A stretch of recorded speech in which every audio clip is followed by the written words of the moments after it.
Hey everyone, Dan Wickline here, welcome you back to Professional Raconteur, and today we're going to try something a little different. Now, 80 years ago, Bob Kane and Bill Finger created what could be arguably considered the best superhero ever made.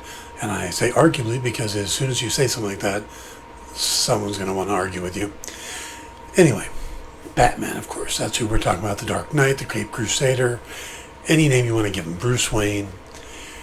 And everyone has their favorite Batman story, and you come up with these lists of the best Batman stories ever, the 10 most important Batman stories.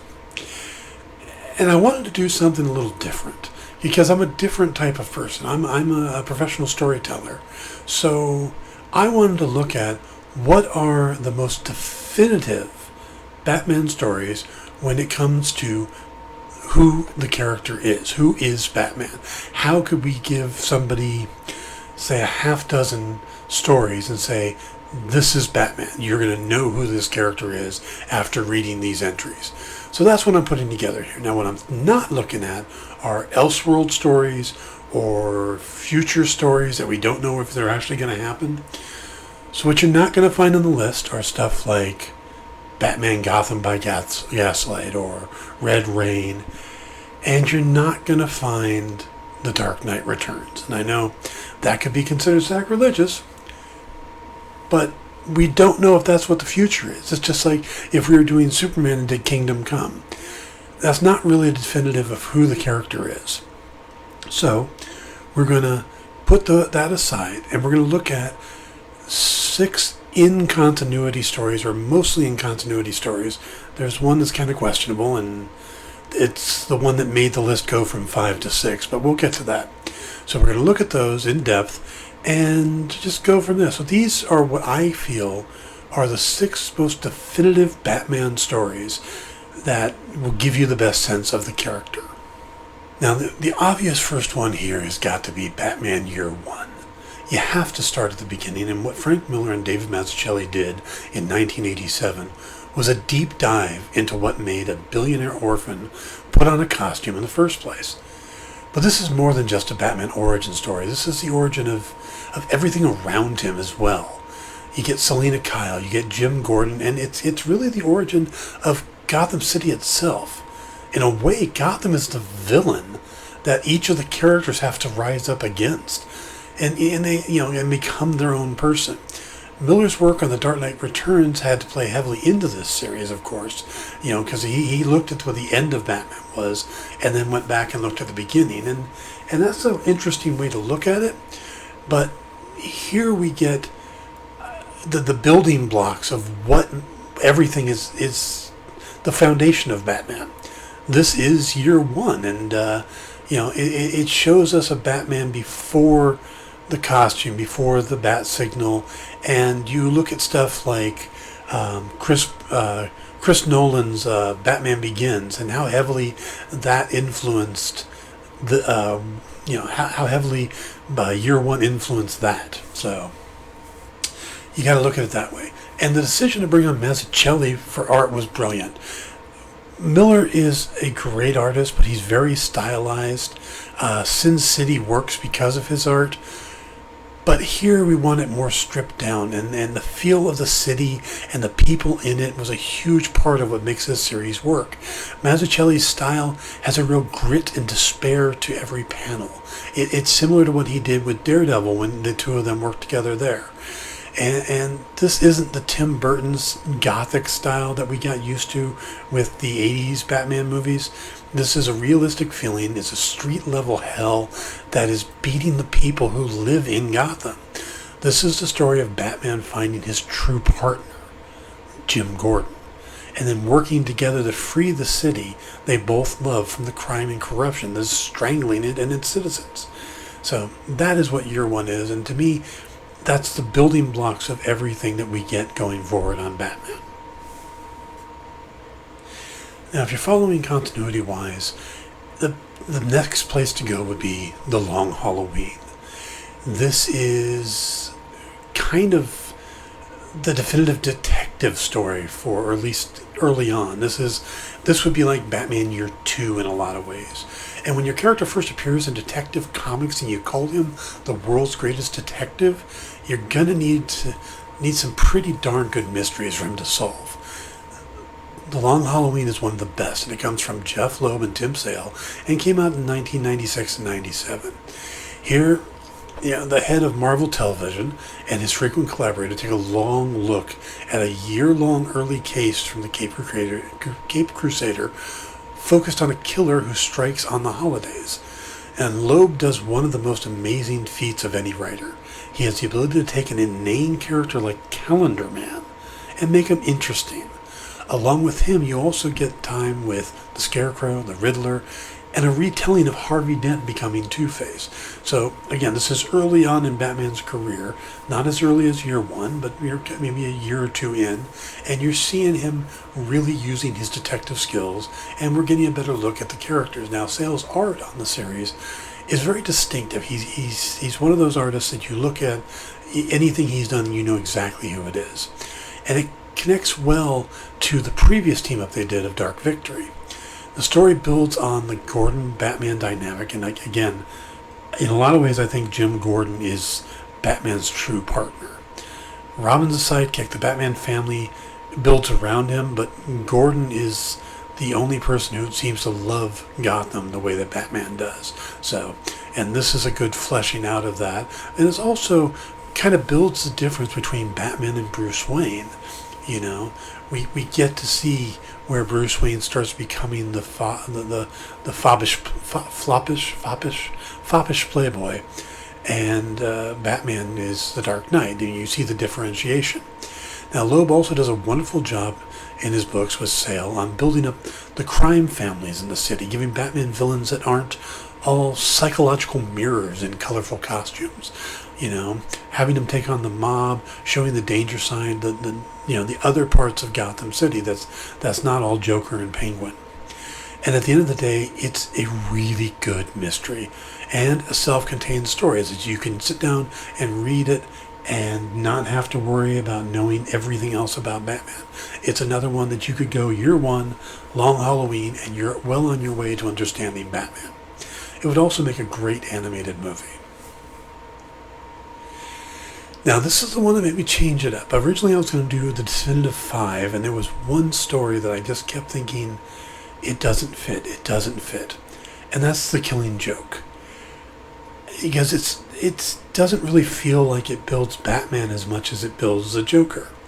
Now, what is Batman without his villains? And who's on top of that list, of course, is the Joker. And there's no better Joker story than the 1989 Killing Joke by Alan Moore and Brian Bowman.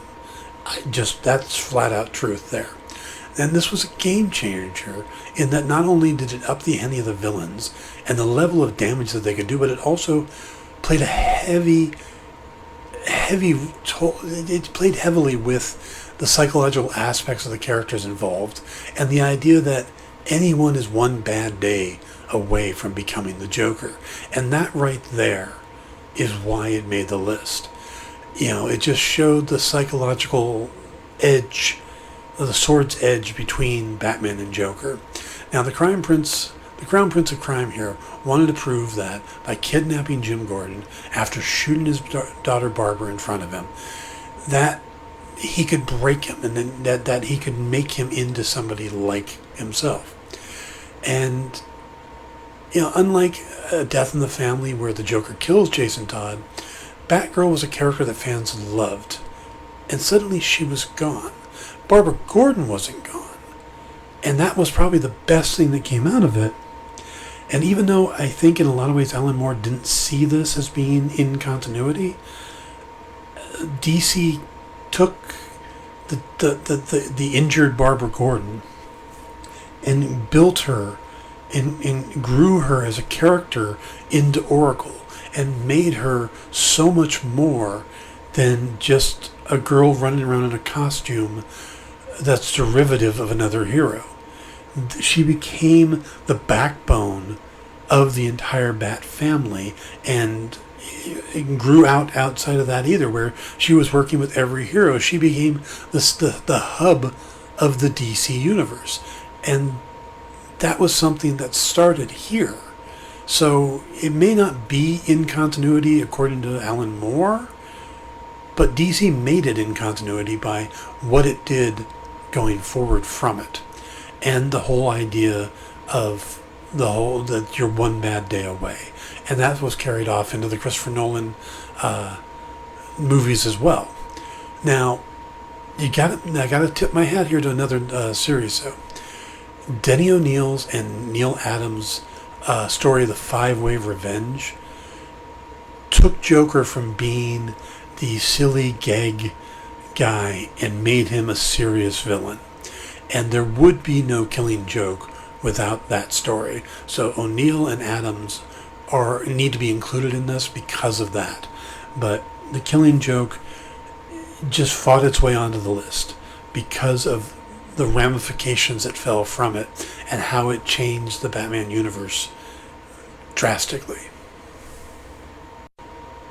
When I started making this list, a friend of mine named Andrew offered up this next one, and I immediately said, no, it's not a Batman story. It's a Justice League story. That's a different thing. But the more I thought about it, Tower of Babel is probably the best example of how the very human Batman exists in a world with godlike creatures like Superman and Wonder Woman and Aquaman and all of these incredibly powerful people, yet he's the backbone of the Justice League. The fact that he's the strategist, he's the planner, and there is no story that does it better than this 2000 story by Mark Waid and Howard Porter. It taps into the very important part of Batman character and explains why he's part of the Justice League. The man's a tactical genius, and he's playing with gods, like I said. Now, the story is basically Ra's al Ghul is able to take down all of the Justice League by using stolen files from the Batcomputer that Batman's been gathering for years on how to take down his friends if they ever turned evil. Just think about that. There's two important things here. Batman was able to come up with plans to take out Superman, Flash, Wonder Woman, Green Lantern, John Jones, and everybody else. And Batman felt it was necessary to come up with plans to defeat his friends. This has been played up many times since, with him keeping a kryptonite ring, in case Superman gets bad, all that stuff. But the early jail issues showcased Batman's ability quite well, including him taking on a bunch of white Martians. But this is the one that really showed what his uniqueness among the Justice League, just the brain he's got and what he can do and his paranoia. I mean, Batman, for a lot of his good stuff, he's paranoid. He plans. How many times has something he's done trying to prevent a bad thing caused a bad thing? Brother Eye. Remember that? The whole that whole scenario with Max Lord taking over. Batman's got this paranoia because he's just a human playing in this world. And like I said, this is the story that shows that.